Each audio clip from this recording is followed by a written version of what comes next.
एका मुलाने एकदा रागाच्या भरात आपल्या आईला विचारलं, तू माझ्यासाठी केलंय तरी काय?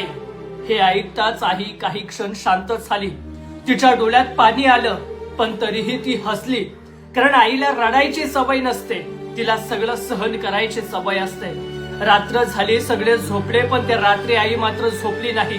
ती शांतपणे मुलाच्या खोलीत आली आणि त्याच्या डोक्यावरून हात फिरवला आणि हळूच म्हणाली, बाळा, तू विचारलंस ना मी तुझ्यासाठी काय केलंय? तर ऐक, 9 महिने तुला माझ्या पोटात जपलं. तू रडायचास तेव्हा मी रात्रभर जागायची. तुला ताप आला की देवाकडे तुझ्यासाठी प्रार्थना केली. तुझ्या प्रत्येक दुःखात मी तुटले आणि तुझ्या प्रत्येक आनंदात मी हसले.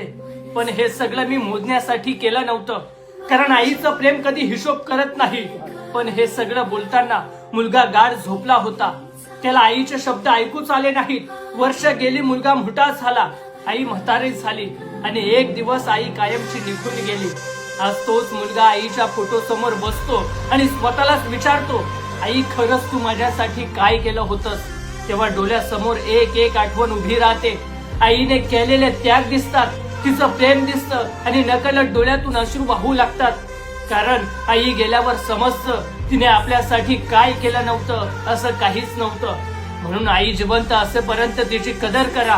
कारण आई गेल्यावर तिचा फोटो दिसतो, आठवणी दिसतात, पण पुन्हा एकदा बाळा म्हणणारा आवाज कधीच ऐकू येत नाही.